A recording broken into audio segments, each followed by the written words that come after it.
Salam alaikum, tahiyya tayyib al-jami'. On va essayer de continuer notre chapitre produits scalaires dans le plan. Déjà vu la séance précédente, le produit scalaire d'IL deux vecteurs collinéaires, soit avec deux sens opposés ou bien de même sens. On a vu aussi le produit scalaire d'IL deux vecteurs non collinéaires en utilisant la projection orthogonale. Et on a déjà vu aussi la formule trigonométrique du produit scalaire. Bien, passons maintenant à des remarques. Remarque 1, si U et V sont collinéaires, de même sens, signifie que le mesure d'angle orienté UV égale 0. Donc, il y a عندي متجهتين مستقيميتين عندهم نفس المنحى الزاوية بيناتهم تتكون هي 0. Bien, alors, en appliquant la formule trigonométrique du produit scalaire, U scalaire V égale la norme de U fois la norme de V fois le cosinus de 0. Cosinus de 0, c'est 1. Donc, c'est la norme de U fois la norme de V. Il y a la relation de la séance précédente concernant deux vecteurs collinéaires de même sens. Voilà. Donc, il n'y a pas de contradiction avec la formule trigonométrique. Bien. Si U et V sont collinéaires de sens opposé, signifie que mesure d'angle UV congruent pi modulo de pi. Alors, en appliquant la formule trigonométrique du produit scalaire, c'est la norme de U fois la norme de V fois le cosinus de pi. Cosinus de pi, c'est moins 1, donc c'est moins la norme de U fois la norme de V. Exactement le résultat obtenu la séance précédente. Bien, si U et V sont orthogonaux, signifie que mesure d'angle UV est congruent plus ou moins pi sur 2 modulo de pi. Alors, le produit scalaire UV, c'est la norme de U fois la norme de V fois le cosinus d'L plus ou moins pi sur 2. Le cosinus d'L plus ou moins pi sur 2, c'est 0. Donc, le produit scalaire égale 0. C'est une propriété très importante. C'est que si on a deux vecteurs qui sont orthogonaux, le produit scalaire est nul. Bien, passons maintenant à des propriétés. Propriété 1, le produit scalaire UV égale le produit scalaire VU, c'est-à-dire le produit scalaire est commutatif. Deuxième propriété, U scalaire le vecteur nul égale 0. Troisième propriété, U scalaire V plus W égale U scalaire V plus U scalaire W. On dit que le produit scalaire est distributif par rapport à la somme. Autre propriété, on a déjà donné les remarques précédentes, si U et V sont orthogonaux, alors le produit scalaire est nul. C'est très important. La condition d'orthogonalité des deux vecteurs, c'est que le produit scalaire doit être égal 0. Un résultat très important à partir de la formule trigonométrique du produit scalaire, c'est que le cosinus d'une mesure d'angle orienté ABAC, c'est exactement AB scalaire AC sur la distance AB fois la distance AC. Maintenant, passons aux relations métriques dans un triangle rectangle. العلاقات المترية في مثلث قائم الزاوية. هادو علاقات اللي déjà vues l'année précédente, soit ABC un triangle rectangle en A et H le projeté orthogonal de A sur BC. Bien sûr, la relation célèbre qui est théorème de Pythagore, BC au carré égale AB au carré plus AC au carré. Puis, une deuxième relation, AB au carré, c'est BH fois BC. Troisième relation, AC au carré, c'est CH fois CB. Quatrième relation, AH au carré, c'est HB fois HC. Et la dernière relation métrique, c'est AB fois AC égale AH fois BC. Donc voilà les relations métriques dans un triangle rectangle.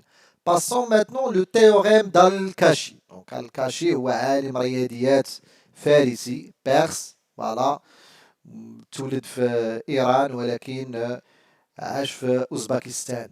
Bien. Donc le théorème d'Al-Kashi كتعطينا une généralisation ديال théorème de Pythagore. Pythagore il est valable juste dans un triangle rectangle, mais le théorème d'Al-Kashi il est valable dans un triangle quelconque. Voilà. Je vous le théorème d'Al-Kashi. Donc BC au carré égale AB au carré plus AC au carré moins 2 la distance AB fois la distance AC fois cosinus de ABAC. لاحظوا بلا في لو كا ديال ان triangle qui est rectangle, l'angle ABAC غتكون bien sûr plus ou moins pi sur 2 90 درجة.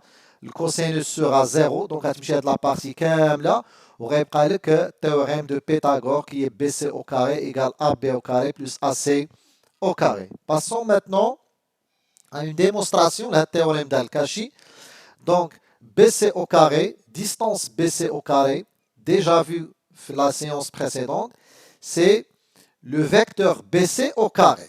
Voilà. Donc, relation de Schall. Donc, c'est BA plus AC, le tout au carré. Développer l'identité remarquable, c'est BA au carré plus AC au carré plus 2, BA scalaire AC. Donc, le produit scalaire. Bien. Donc, le vecteur BA au carré, c'est exactement la distance AB au carré. Le vecteur AC au carré, c'est exactement la distance AC au carré. Et bien sûr, le vecteur BA, c'est moins AB. Donc, c'est moins 2 AB scalaire AC. C'est exactement AB au carré plus AC au carré moins 2. On a la formule trigonométrique du produit scalaire déjà vu. C'est la distance AB fois la distance AC, le cosinus de zawiya entre AB et AC. Et voilà le théorème d'Al-Kashi. Bien. Passons maintenant des résultats du théorème d'Al-Kashi qui sont très importants. Donc, on peut calculer le produit scalaire ABAC juste à partir les côtes du triangle. Donc, c'est AB carré plus AC carré moins BC carré sur 2. C'est un résultat du théorème d'Al-Kashi. Voilà. Cosinus de ABAC, c'est exactement AB carré plus AC carré moins BC carré sur 2 AB fois AC. Ce sont des résultats très important du théorème d'Al-Kashi. Voilà.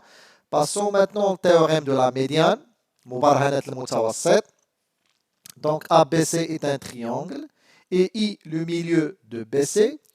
Ce que vous le théorème de la médiane, c'est que AI au carré, dans la médiane, la distance AI au carré égale 1 demi fois la distance AB au carré plus la distance AC au carré moins la distance BC au carré sur 2. C'est-à-dire إذا كنا كنعرفوا الأطوال ديال الأضلاع المثلث ممكن نحسب متوسط ديال المثلث بهذه لا relation de la médiane. Bien. Preuve لهذه الرelation هذه. Donc AI au carré, la distance AI au carré, c'est le vecteur AI le tout au carré, relation de Schall, c'est AB plus BI le tout au carré, développer l'identité remarquable, c'est BA au carré plus BE au carré plus 2AB scalaire BI. Donc voilà la distance AB au carré. BI, c'est exactement BC sur 2, donc c'est BC sur 2 au carré. Bien sûr, AB, le vecteur AB, c'est moins BA, donc c'est moins 2 BA. Et BI, c'est 1 demi BC, car I est le milieu de BC, c'est 1 demi BC. Donc c'est AB au carré plus BC au carré sur 4. 2 fois 2, c'est 1. Pour allier le produit scalaire BA, BC. Je vais utiliser le résultat du théorème d'Al-Kashi. Donc BA, BC, voilà, déjà vu ailleurs. Voilà, c'est ça, la relation dit, qui est le résultat du théorème d'Al-Kashi. Donc, le produit scalaire BABC, c'est AB au carré plus BC au carré moins AC au carré sur 2. Et voilà, bien sûr, en factorisant par 1/2 et on obtient directement le théorème de la médiane. Voilà. Passons maintenant à une application. Donc ABC est un triangle tel que AB égale 7 et AC égale 5 et BC égale 4, soit I le milieu de BC. Donc calculer AB scalaire AC, calculer le cosinus de ABAC, calculer AI. Voilà, solution. AB scalaire AC, d'après le résultat du théorème d'Al-Kashi, c'est AB carré plus AC carré moins BC carré sur 2. Directement, c'est 29 en remplaçant AB, AC et BC les valeurs déjà données dans l'énoncé de l'exercice. Question 2. Le cosinus de l'angle orienté ABAC, d'après le résultat que le théorème d'Al-Kashi déjà vu, c'est AB carré plus AC carré moins BC carré sur 2, AB fois AC. Donc, c'est exactement 29 sur 35. Et bien sûr, AI, en utilisant le théorème de la médiane, AI carré, c'est 1/2 AB carré plus AC carré moins BC carré sur 2. Donc, remplaçons chacun sa valeur, c'est exactement 33. Donc, la distance AI, c'est la racine de 33. Donc, c'est terminé pour cette séance. Je vous souhaite bonne chance et bon courage.